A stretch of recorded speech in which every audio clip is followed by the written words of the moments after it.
ఒక సదుద్దేశం, ఒక సదాశయం లేకుండా ఒకరు కన్యాకుమారి నుంచి కశ్మీర్ వరకు నడిచిన అది ఒక నిరర్ధకమైన నడకగా చరిత్రలో మిగిలిపోతుంది. కానీ ఒక సదాశయంతో, ఒక సత్సంకల్పంతో ఇంకొకరు కన్యాకుమారి నుంచి కశ్మీర్ వరకు ప్రజలందరితో మమేకమై వారందరినీ ఏకతాటిపైన నడిపిస్తే అది ఆత్మనిర్భర భారత్ అవుతుంది. అదే కన్యాకుమారి నుంచి కశ్మీర్ వరకు ప్రజలకి వారి పరిసరాల శుభ్రత యొక్క బాధ్యతను తెలియజేస్తే అది స్వచ్ఛ భారత్ అవుతుంది. అదే కన్యాకుమారి నుంచి కశ్మీర్ వరకు ప్రజల గుండెల్లో దేశభక్తి, ధైర్య సాహసాలతో నింపితే అది పటిష్టమైన, బలిష్టమైన భారతం అవుతుంది. అది ఒక రోజున అఖండ భారతం అయి తీరుతుంది. ఒక బలమైన భారత్ కోసం, ఒక దృఢమైన దేశం కోసం, జగత్తంతా వసుదైక కుటుంబం అనే భావన కోసం 4.5 దశాబ్దాలుగా పరితపిస్తూ, పరిశ్రమిస్తూ ఆ దారిలో ఎదుర్కొన్న ప్రతి పరాజయాన్ని, పడ్డ ప్రతి అవమానాన్ని నవ్వుతూ స్వీకరిస్తూ, వాటినే విజయాలకి ఇంధనంగా వాడుకుంటూ, దేశాన్ని అభివృద్ధి పథంలో నడిపిస్తూ, భారతదేశాన్ని ప్రపంచంలోనే 3వ బలమైన ఆర్థిక వ్యవస్థగా తీర్చిదిద్దేలా నడిపిస్తున్న మన ప్రియతమ ప్రధాని, మన గౌరవ ప్రధాని శ్రీ నరేంద్ర మోదీ గారికి నా తరపున 5 కోట్ల మంది ఆంధ్రప్రదేశ్ ప్రజల తరపున నా హృదయపూర్వక నమస్కారాలు.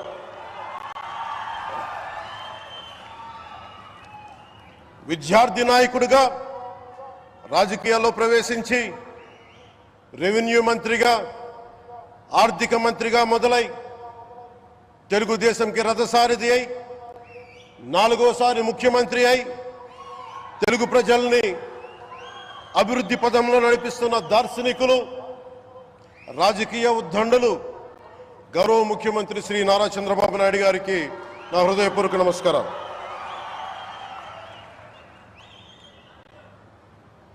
తోటి మంత్రివర్గ సహచరులైన ప్రతి ఒక్కరికి, నారా లోకేష్ గారికి, ఎన్డీఏ కూటమి శాసనసభ్యులకి, నాయకులకి, బీజేపీ నాయకులందరికీ పేరు పేరున నా నమస్కారాలు. కార్యకర్తలకి నా హృదయపూర్వక నమస్కారాలు.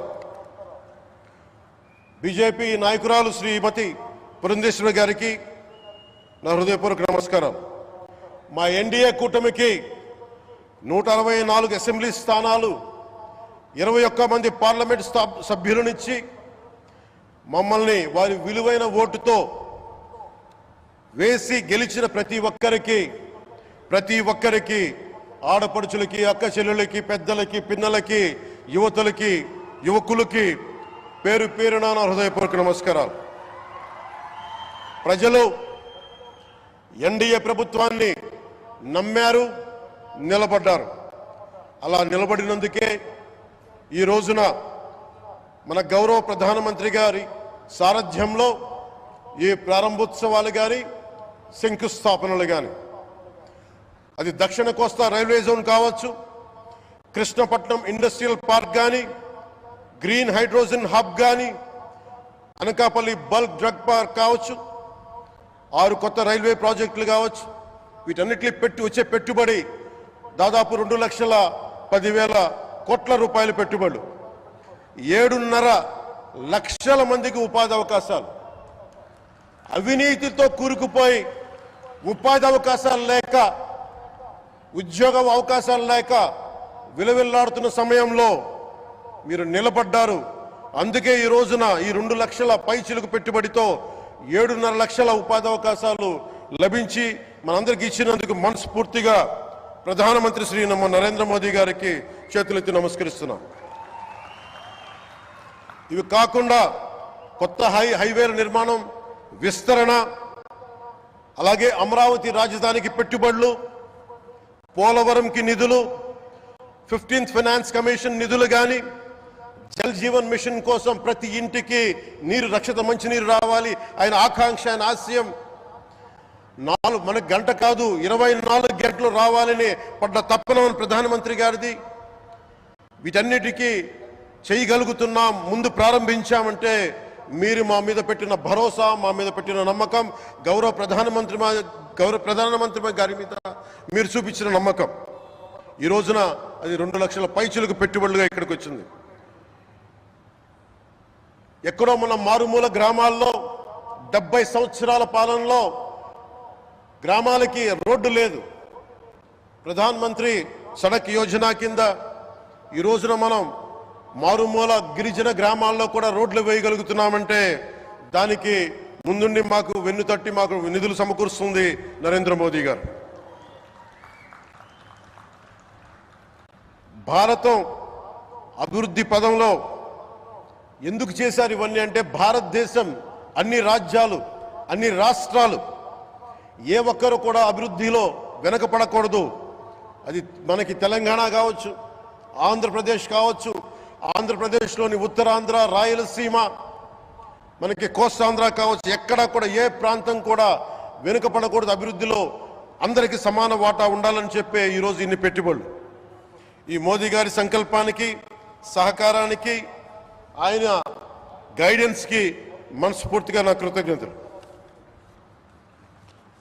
5 ఏళ్ల అవినీతి, అరాచక పాలనలో ఆంధ్రప్రదేశ్ అంధకారంలో కూరుకుపోయినప్పుడు ఆ రోజున మన ముందుకొచ్చి మేము ఎన్డీఏ కూటమితో మనం నిలబెడదాం, ఆంధ్రప్రదేశ్ ప్రజల ఆకాంక్షలు నిలబెడదాం, అభివృద్ధి పథంలో నడిపిద్దామని చెప్పి ఆ రోజు ఆశాజ్యోతిలో నిలబడ్డారు.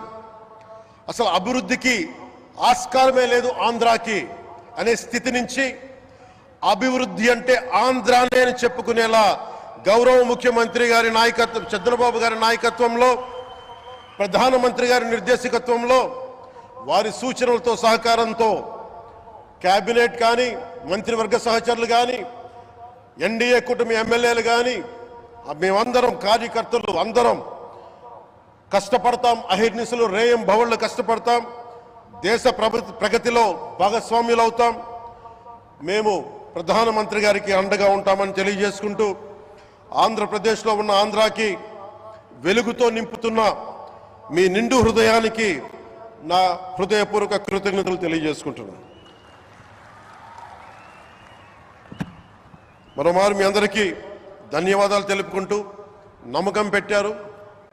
మీరు పెట్టిన నమ్మకానికి ఈ రోజున 2 లక్షల పైచిలకు పెట్టుబడులు తీసుకొచ్చాం.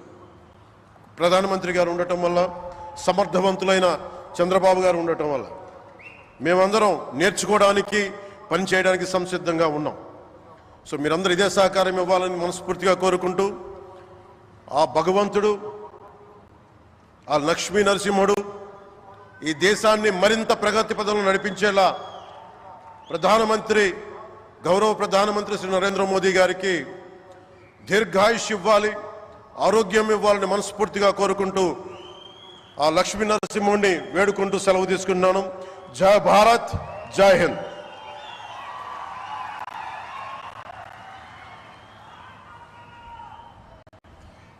Thank you, sir. Thank you very much.